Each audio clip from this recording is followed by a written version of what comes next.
Dois blocos. Uma pergunta. Quem constrói o futuro? Quem domina o presente?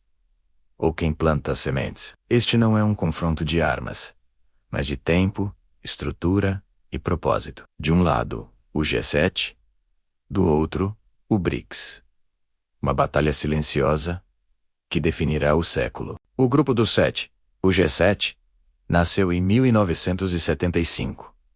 Um clube exclusivo, formado pelas economias mais ricas e industrializadas do pós-guerra. Seu propósito era claro: estabilidade, consenso e a manutenção de um sistema global de regras. Regras, é claro, escritas por quem já tinha vencido a guerra e a corrida econômica. Eles eram os arquitetos e guardiões da ordem mundial. Pense neles como o conselho de anciãos de um império, experientes, poderosos, mas talvez um pouco resistentes a mudanças. Eles controlavam o dinheiro, a tecnologia e as narrativas. Então, em 2009, algo novo surgiu. O BRICS, originalmente Brasil, Rússia, Índia e China, com a África do Sul se juntando logo depois. Não nasceu como um adversário direto, mas como um reconhecimento inevitável. O mundo não cabia mais em apenas 7 cadeiras. Era um sinal de que o centro de gravidade econômico estava se deslocando.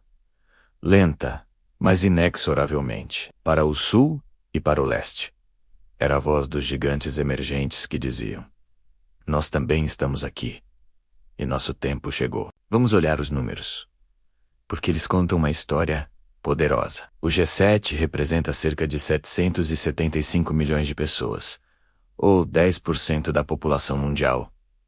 É um grupo demograficamente pequeno. O BRICS+, agora expandido para incluir novos membros como Egito, Etiópia, Irã, Arábia Saudita e Emirados Árabes Unidos, representa mais de 35 bilhões de pessoas.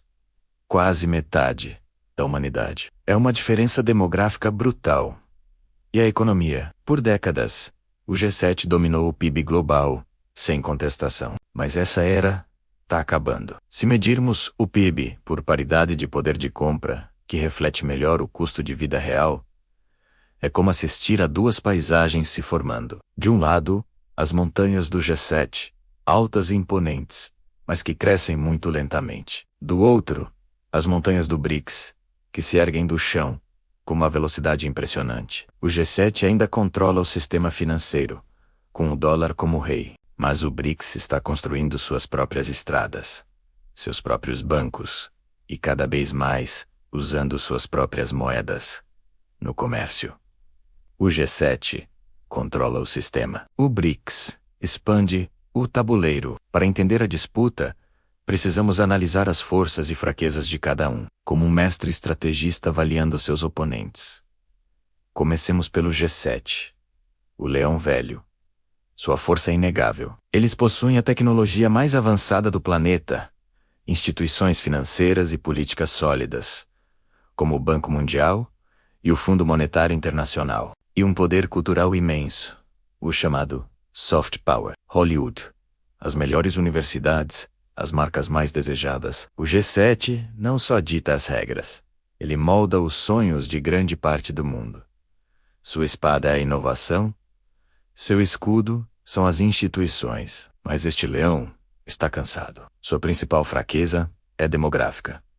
Populações envelhecendo rapidamente, o que pressiona os sistemas de previdência e saúde. Suas dívidas públicas são astronômicas, um fardo pesado para as futuras gerações. E, talvez o mais perigoso, há cada vez mais rachaduras na sua união. Divergências crescentes entre os Estados Unidos e a Europa, o Reino Unido buscando seu próprio caminho pós-Brexit. O consenso que era sua marca registrada está se esfarelando. O G7 é como um samurai mestre.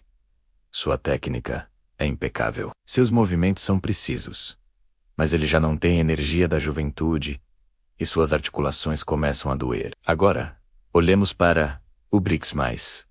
O dragão em formação. Sua força principal é a energia bruta. Demografia jovem, uma classe média em expansão com um apetite voraz por consumo. Eles são os donos dos recursos naturais que o mundo precisa. Petróleo, gás, minérios, terras raras, alimentos, e estão construindo a infraestrutura do futuro, como a nova rota da seda chinesa, que cria uma teia de portos, ferrovias e estradas, conectando a Ásia, a África e a Europa. O BRICS não está esperando permissão para construir, ele simplesmente constrói. Mas este dragão ainda não tem uma cabeça única. Sua maior fraqueza é a desconfiança interna. É um grupo heterogêneo de civilizações, com interesses que nem sempre se alinham. A rivalidade histórica entre Índia e China é o exemplo mais claro. A Rússia, isolada pelo Ocidente, busca novos parceiros, mas sua agenda nem sempre coincide com a dos outros. O Brasil, por vezes, hesita entre seu alinhamento tradicional com o Ocidente e seu futuro com o Sul global. Não existe um líder claro no BRICS. Existe um equilíbrio de tensões. É como os 5 venenos da medicina taoísta. Poderosos e perigosos quando isolados, mas que, na combinação certa e na dose exata, podem criar um remédio poderoso. O desafio do BRICS é encontrar essa combinação. A diferença fundamental está na filosofia do jogo.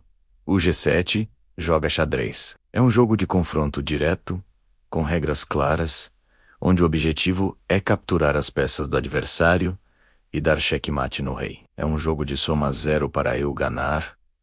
Você tem que perder. O BRICS joga Wike, ou Go. É um jogo de estratégia muito mais sutil. O objetivo não é capturar peças, mas cercar território, criar áreas de influência. A vitória não é declarada com movimento final dramático, mas é contada ao final da partida, por quem controla mais espaço no tabuleiro. É um jogo de paciência, visão de longo prazo e dominação por influência, não por aniquilação. O G7 quer derrubar o rei. O BRICS quer controlar o tabuleiro. Então, quem vence no longo prazo? Talvez a pergunta esteja errada. Vencer não significa necessariamente substituir o G7. Significa redefinir o que é a própria vitória. O objetivo do G7 é manter a ordem existente, uma ordem unipolar, ou no máximo bipolar, onde ele continua sendo o centro. O objetivo do BRICS é diferente. É multiplicar os centros de poder, criar um mundo poliárquico, com vários sóis. Em vez de um só, um sistema onde as nações têm mais opções de parceiros comerciais, de financiamento e de alianças políticas. Um mundo onde o dólar não é a única opção, onde o Banco Mundial não é o único financiador. Vamos projetar o cenário para 2035. É provável que o comércio entre os países do sul global feito em moedas locais salte de cerca de 12% para mais de 35%. O novo Banco de Desenvolvimento do BRICS provavelmente financiará mais projetos de infraestrutura na África e na América Latina do que o Banco Mundial. O G7 continuará focado em defender o sistema financeiro e de segurança que ele criou. O BRICS estará focado em construir as alternativas. No curto prazo, o G7 ainda manda seu controle sobre o sistema financeiro SWIFT, sobre o dólar e sobre as principais instituições globais, lhe dá um poder imenso. No médio prazo, veremos um empate estratégico, um equilíbrio instável entre a velha ordem e as novas forças que a desafiam. Será uma era de competição intensa, mas também de cooperação seletiva. Mas no longo prazo? No longo prazo, vence quem entender a lição mais profunda da história e da natureza. O futuro não pertence a um trono, mas a uma floresta. Não é unipolar, não é bipolar. É uma rede complexa diversa e interconectada, com múltiplos centros de poder e influência. Vence quem se adaptar a essa realidade. O BRICS não é necessariamente um inimigo do G7. Ele é o espelho que o G7 foi forçado a encarar. Um espelho que reflete uma verdade desconfortável. Nenhum império dura para sempre. Nenhuma ordem é permanente, mas nenhuma ideia morre se houver quem a cultive. Então, a pergunta final não é para eles, é para você, no seu negócio, na sua carreira, na sua vida. Seu projeto é um trono construído para defender o que já existe, ou é uma semente plantada para crescer e se adaptar ao que está por vir? O jogo está apenas começando. Quer entender as regras e aprender a dominar o tabuleiro? não apenas a mover as peças. Inscreva-se no canal. Continue essa conversa com a gente. Obrigado por assistir.